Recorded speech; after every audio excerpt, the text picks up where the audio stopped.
Okay, this is Wednesday, August 23rd, about 1 o'clock, 2023. I'm Anna Siegel, and I have the pleasure of speaking with Bob Weltman today. So thank you for joining us, Bob. Thank you for inviting me. It's our pleasure. And so I understand that you are a native Dallasite. Is that correct? Pretty much. I was actually born in Fort Worth. And we lived there. I was born in 1957. We lived there for 4 years, moved to San Diego for 1 year. When we moved back to Texas when I was 5, then I was in Dallas since then. Okay, so you basically grew Pretty up much. here. So were your parents native Texans also? They are. So I'll start with my dad, Louis Weltman, born in Fort Worth in 1923. His family, the Weltmans, had been in Texas since the 1870s. His grandparents, who were actually first cousins, both named Weltman, another Louis Weltman, and Louise Weltman, they came here to the United States, and one came in 1875, the other came in 1876. And they came to Texas because they had an uncle, James Weltman, who had come in 1854 to Texas. And he had written back or whatever to all his nephews and nieces, encouraging them to come over. So my great-grandparents married in 1880 in Hempstead, Texas, and lived in Hearn for a while, eventually came to Fort Worth in 1888. And my great-grandfather was a liquor salesman in Fort Worth, in the area of Fort Worth called Hell's Half Acre, like the red light district. And probably a pretty rough area, but he was a liquor salesman there. He actually ended up opening up his own saloon in 1914. And then he did that until he passed away in 1918. So my great-grandparents being in Fort Worth since the late 1880s, my great-grandfather and 2 of his brothers were founding members of Ahavath Shalom, which is, it was the Orthodox, first synagogue in Fort Worth. It was Orthodox then, now it's conservative. So he and his 2 brothers were founding members of Ahavath Shalom. 10 years later, when Congregation Bethel started, he was a founding member of that as well. And I guess he was more Reformed than Orthodox because once Bethel was in existence, the family belonged to Bethel. So that's my great-grandparent Weltmans. Let me just ask you, do you know where the original Weltmans came from? Yes. They came from an area, it's now Poland, part of Poland. It's called Posen, the Posen province. It's kind of in that area where it was at times part of Germany, times part of Poland. When they lived there, I've been able to track back to the early 1800s. When they lived there, it was part of Germany. The name Weltman is a German name. And this Posen province, there's nothing, I mean, there's no big towns. The city, Posen city, which is now called Poznan city, is the biggest city, but the Weltmans lived in little towns. My 3 times great-grandfather was a rabbi in Witkova, Posen, and his children and grandchildren, well, the grandchildren, most of them eventually came to America, and most of them came to Texas because of this one first James Weltman who had come over. And I don't know why he came to Texas, but he came and they all kind of followed him. But that's on my dad's, my father, paternal grandparents. My paternal grandmother, her family, the Kiefers, they were also in Texas since the 1860s. They came to Galveston in 1866. Edward Kiefer and Hortense Levy Kiefer. And they lived in Galveston, they lived in Bryan, they lived in Calvert, eventually lived in Fort Worth from 1878 to 1885, and then they moved away to Louisiana. My grandmother was born in Louisiana. She eventually came to Fort Worth, and that's my grandmother and grandfather met in Fort Worth. And then my dad was born there in 1923, as I said. Okay, so that's my father's side. I'm talking a lot, but... Yeah, this is amazing. Okay. It's wonderful. Yeah, and on my mother's side, my father's side, I've done a lot of research. Oh, hold it up a little closer. I actually Let's show wrote this. a self-published book, Oh, that is fabulous. Okay. which my older daughter, I'll show you my picture here of my two Oh, daughters. that's your thing. Okay, lovely. Hold it up a little bit Okay. more. Perfect. Oh, that's beautiful. Yeah, well, they both helped me with the book, and my older daughter, she actually figured out a way to get it bound, hard copy bound, and made a bunch of copies. Oh, that's So, great. but I'm so sure that's how I that's- know so much about these Weltmans. 'Cause Yeah, well, it takes a lot of research, and maybe one day you can donate one book to the Historical I Society. need to get some more copies and do that. Okay. All right, so on my mom's side, her name is Marion Gloria Schwiff, Shwiff.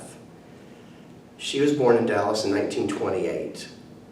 So her grandparents, well, they all came from area in Russia. Now it's Belarus. It was part of Poland, part of Russia, part of Poland. Now it's Belarus. Not just east of Bialystok, and little towns, little shtetls, they lived there. And my mom's grandparents, they came in 1913 to Galveston as part of the Galveston movement, a Galveston plan, which, are you familiar with that? Yeah. So they were lucky enough to come to Galveston as part of that. My paternal great-grandfather, Meyer Gedalia Schwiff, had been a rabbi, a shochet, a moil, a cantor. When he got to Galveston, normally the Jews that came into Galveston, they were immediately sent on to, around the middle part of the country. They weren't really meant to settle in Galveston, but Rabbi Henry Cohen, who would meet each ship, when he discovered what my great-grandfather, all these talents he had, he offered him a job to stay in Galveston and service the Orthodox Jews of Galveston, which he did from 1913 to 1919. And then in 1919, my great-grandfather was offered the position of rabbi at Tifereth Israel. Yeah, so he accepted that job, and they moved to Dallas. They lived in what back then they called North Dallas, which is now like uptown, but back then it was just above downtown. It was a poor area of town. It's where the Russian, Polish Jews were settling, the ones that had just come over, didn't have much money. It was cheap to live there. It was the river, which back then, before it got rerouted, the river was not too far away, and when the river would flood, the area would be filled with insects, and they called it, one name for the area was Frogtown, because evidently there was these little frog-like insects that would fly around when it was really nasty and swampy. Also called Goose Valley, because so many of the Jews there had raised geese to eat. So that's where my great-grandfather, Meyer Gedalia Schwiff, lived with his family, and in a house provided by the shul. And he was, because he was trained as a ritual slaughterer, he would go to the slaughterhouse and oversee the koshering of the animals. I've been told that also the neighbors, or the congregants, would bring him their chickens, and he would kosher them. So he was a very busy man, and very learned, and he was supposedly a great singer, and there's a lot of musical talent in that side of the family, which I did not inherit. But My great-grandfather was overweight, had a terrible diet. In 1927, one day after a big Shabbat lunch, he dropped dead of a massive heart attack.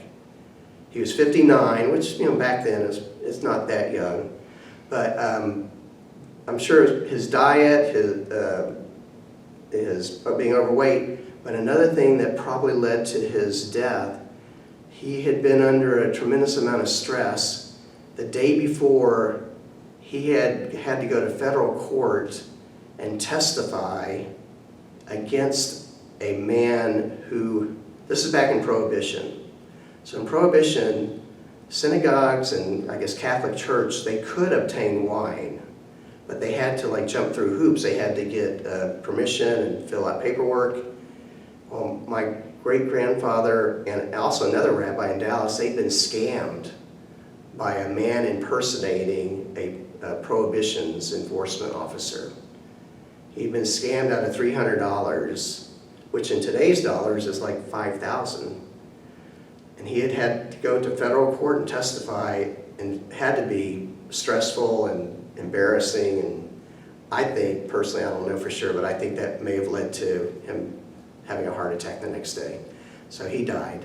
That's my great-grandparents. My grandfather, my mother's father, he had actually come to America prior to my great-grandparents. He didn't come in the Galveston plan. He came on his own, came to New York, went to St. Louis, worked at his uncle's shoe store in St. Louis for a couple of years. He also had an aunt that was living in Houston. She had a grocery store. He came to Houston in 1912, worked in her grocery store, and once his family, parents and younger siblings, ended up settling in Galveston, he moved from Houston to Galveston, and that's where he met my mother's mother. Her name was Nettie Rudnick Schwiff, and my grandfather was Alfred Schwiff. So they met in Galveston. They married. He owned a shoe store there. They liked it there, but they got tired of all the floods. Like one hurricane in 1915, it ruined their store. It wasn't a big one, but it was a big one. In 1922, they said they'd had enough of the dealing with the weather, and they moved up to Dallas to be near his parents and the rest of the family. And that's where my mom was born in 1928. So I'm intrigued because one side of your family owned liquor stores, yeah. right? Or liquor salesman, and then opened up a So what saloon. happened to them after Prohibition? Well, he died in 1918, and Prohibition started in 1919. So I guess it's lucky that he died, because he would have been out of luck when Prohibition started. Okay, and then there's a funny, sad symmetry between the great-grandfather on the other side who got scammed by a liquor salesman. I hadn't thought about it that way, but So, yeah. oh my goodness, that's so ironic. Yes. So then your parents, Okay. So Marion Schwiff and Louis Weltman, he was living in Fort Worth. She was living in Dallas.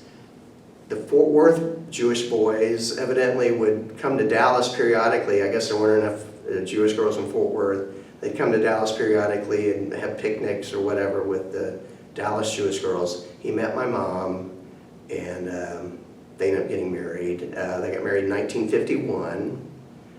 She moved to Fort Worth. He had a job as a chemist, and she got very active in Bethel and the sisterhood, and she really liked it in Fort Worth. And my sister was born in 1954, my brother was born in 1955, I was born in 57, younger brother born in 61, and my dad started having mental health issues. He was worried about losing his job, so he took a transfer to San Diego, of all places, and we lived there for a year, like I said. But his problems got worse instead of better. He lost his job there. So they moved back to Texas. Instead of going back to Fort Worth, they moved to Dallas where he could work for my grandfather, my mom's father, who had clothing stores, and actually then he might have had a used car lot. Alfred Swift, he was continuously changing businesses, but my serial entrepreneur. Yes, a serial entrepreneur. So my father came back and worked for him. Eventually, my mother and father got divorced. My dad's problems got too severe, and my mom was a single mom and is my hero. Okay, so she raised you here, Yes. pretty much in Dallas, but surrounded by My some extended yeah. family. I had cousins, my grandparents, and yeah, a good support system here.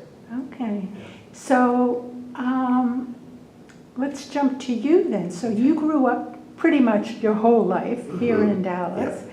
And have you always lived in Dallas yourself? I have. I mean, I went away to college, went down to Austin for college, but after graduation, I came back here. I always thought about moving somewhere else, but never could quite come up with a good reason to move away. And yeah, it's a comfortable city, so I've lived here my whole life. Summers are getting really hard on me. but So what did you do? What was your career? At UT, I got a degree in psychology, which I thought I was going to be a psychologist, and didn't really know what I wanted to do. So I came back to Dallas. I actually worked at a psych hospital for a year to see if that's what's going to be my career, and decided no. So I went back to school at UTD and got a degree, a master's in, it's kind of like business computing, management information systems, and ended up having a career in computer programming. So I worked my whole career in computer programming, mainly with EDS, Ross Perot's outfit, which then became HP, and so that was my career.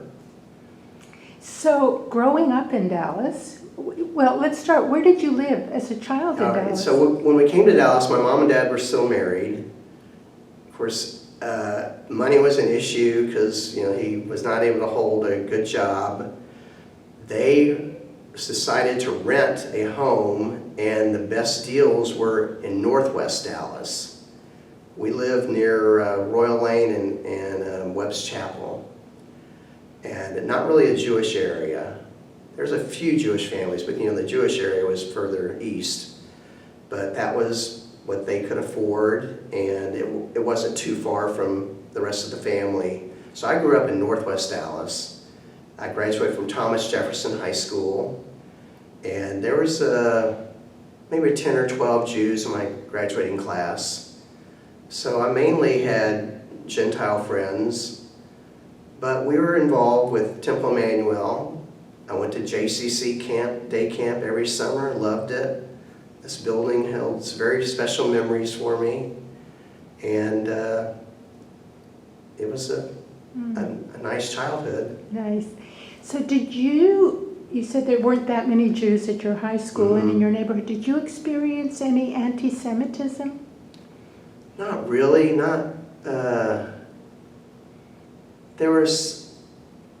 it wasn't, oops, I see the light. Yeah, there you go. Okay. I mean, there was a couple of comments throughout my growing up years where obviously people didn't like Jews. I mean, one guy said, or one girl said, she said, I do like Jews. I don't even think they're going to hell. And she meant it as a nice thing. There was one guy who did make an anti-Semitic comment to me one time. But other than that, my friends we'd all tease each other. And I had an Irish guy friend, and we'd tease him about being Irish. And so they would sometimes say, "Hey Jew, what are you doing?" But it wasn't meant maliciously. It was, or maybe it was, but we were friends. So no, I can't say that I experienced anti-Semitism. Okay. Well, you know what? That's a good experience considering the times. So You stayed in that part of the city, even though most of the Jews lived a little Right. further east. Yeah, I mean, I was in AZA, and I spent a lot of time at Temple. I spent a lot of time in Shereth, Israel, where my cousin belonged, and my aunt was the librarian there. My uncle was a Hebrew teacher, so I was there a lot. And I felt like I was connected with the Jewish community, even though at school I wasn't. So growing up in Dallas from the 50s, 60s, probably the 60s to now, can you tell me about some of the differences that you see in the community? Well, of course, the city's about 10 times as big as it was back then. Everything was so easy back then to get around. You never had to drive any more than 15 minutes to get anywhere. There's no, traffic wasn't bad. That's the good things back then. Now, we have more food choices. I mean, there's all these ethnic foods that are available. There's a lot of parks that are improving. There's a lot of good things that are happening with like downtown and darts available. I mean, even though it's gotten to be a huge area, there's a lot of good things that go with the traffic and the stress and aggression you see with people on the road fighting on, aggressive drivers and such. And what about the Jewish community? So the Jewish community, when I was growing up, whenever somebody would talk about, well, how many Jews are there in Dallas? It was always 15,000, 15,000. I mean, so when I was 6 years old, they said that. When I was 18 years old, they said that. And it probably was. It probably did not grow that much until the 80s. So 15,000. Well, in the 80s, like all of a sudden, all these Jews started moving here. I mean, all these people, and including Jews, started moving here, okay? Well, so it's just been exponential. And it used to be, anyone you met, any Jew you met, you'd say, where do you belong to? And it was either Shereth, Tifereth, or Temple. And not even Temple Shalom yet, it was just Temple for Temple Emmanuel. And it seemed like back then that every Jew you met was affiliated. I know it probably wasn't that way, but it seemed that way to me. And now it's just so many unaffiliated Jews, and there's so many more synagogues, and there's an Orthodox community, a couple Orthodox communities here that we never had before. So it's just so different. You can't even compare. It was apples to oranges. Yeah. And tell me about your family. I saw the pictures of your daughters. Okay. Well, so I was a computer programmer. I met my wife when I was 25, and would go to the Jewish singles activities, and one time they were having a Valentine's computer dance, they called it, where this is in the early days of computers, so you'd fill out some sort of form, and supposedly they would put it in the computer, and at this dance you would be matched up with certain partners that they felt like you'd be compatible. It was kind of a big failure, but like you couldn't find who you're supposed to dance with the next time, and a lot of people took their name tags off. So it was a big failure, but at that dance, I ran into a buddy of mine, and who ran into his old girlfriend, and his old girlfriend had this friend with her, and turns out this friend named Margie was in town just for the weekend. She's from Detroit, and my buddy's girlfriend had grown up in Detroit, so they knew each other.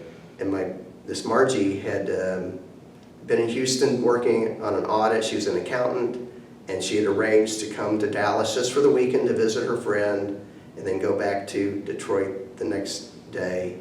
Well, we met. What are the chances? So Margie Solomon, and we met, and we started keeping in touch, and it was a long distance relationship. It took a long time to convince her to let me visit her, and eventually we got engaged, and we married in 1985, and she did not want to move here, and I did not want to move there, but the economy was horrible in Detroit, and of course the economy here was booming, so she finally said okay, because she found a job pretty easily here. So that's Margie, and we had a daughter, Natalie, in 1992, a daughter, Julie, in 1993, and we lived right near Beth Torah in Richardson. We bought a really nice house. I'd wanted to stay in Dallas. We lived in an apartment in Dallas when we first got married, and I didn't know anything about Richardson or Plano, and she's like, let's go move up to Plano, that's where all the Jews are moving. I'm like, oh, that's so far north. But we compromised, and we lived in Richardson, and turned out it was 3 blocks from Beth Torah Synagogue. And we thought, well, they have a preschool here. It was conservative, and we were both Reformed, but we went there, and we enjoyed, the preschool was great, and we liked the rabbi, Rabbi Lehner. So we joined Beth Torah, and my kids grew up at Beth Torah and got bat mitzvah there, and they loved it. And okay, yeah. Okay, so do you still live in Richardson? No. All right, so that's all the good stuff. And then, unfortunately, when my wife was 42, she was diagnosed with stage 4 breast cancer. Yeah. And she went through treatments, but 18 months later, she passed away. So the kids were 10 and 11. And I was a single dad for about 7 years, and then was lucky enough to meet my present wife, Gail Levitt. And she has 2 kids from previous marriage, and so I have an adult stepson, adult stepdaughter, and 3 grandchildren, step-grandchildren. They all live in Dallas, or Dallas area, and so I have immediate grandchildren. We love them, and anyway, it was a tragedy, but that's life happens. Life goes on. And so are your biological daughters still in Dallas? Okay, so one of Natalie, the older one, is in Dallas. She just got married last March to a great guy, and they bought a house near White Rock Lake, and it's a beautiful area called Old Lake Highlands, which I was never even aware of. And so that's Natalie. She's a pharmacist, a clinical pharmacist. I'm very proud of her. I'm very proud of both of them. And my younger one, Julie, is an attorney, and she lives in New York City. And she's with a big firm and works a lot of hours, but she loves what she's doing. And I don't know how much longer she'll be able to work all these hours, but for right now, she's enjoying the New York life, not married. So let me ask you one last question, Okay. and then if you have anything else you want to add, we can. So seeing that you have deep Dallas roots, Texas roots, so is the Weltman family like a clan in Dallas? You know what? My dad had one brother, and he had some cousins. I mean, it used to be in Fort Worth in the 1920s and 30s. Yes, the Weltman, the Simon families related to us, and there was quite a few cousins, but my dad's brother, he has 3 kids. One lives in Fort Worth. She's not married, never married. So the other ones that did have children, they live in Galveston and East Texas. So the Weltman is kind of like dispersed. Spread all over. Yeah. Okay. But like seeds in the wind. My mom's family, the Schwiffs, which my grandfather was one of 9 children, 8 of whom ended up eventually settling in Dallas, and there were lots of cousins. This is back in the 30s, 40s, 50s. It was such a big family that they had their own club. What was this? The Schwiff Family Circle. And they would have meetings once a month at restaurants, and they would celebrate events. They put on show. Like I said, that it's a musical family. So a lot of them could sing and dance and write parodies, and they put on shows. And so the Swifts in Dallas, it was quite a well-known name back in the 50s, 60s, 70s. Now, people have moved away or didn't have children, or the ones that had children weren't, or there were females, and so I still have like second cousins and stuff around, but it's not a well-known name in Dallas anymore. Oh, that's a great story about family meetings. I can just imagine what those were like. So, one last question. I believe you're a little bit involved with the Dallas Jewish Historical Well, I'm a Society? volunteer for the Dallas Jewish Historical Society. I'm retired from my career and thought about what could I do that I would enjoy and could help out. And since I really like history, Jewish history, and I like Dallas,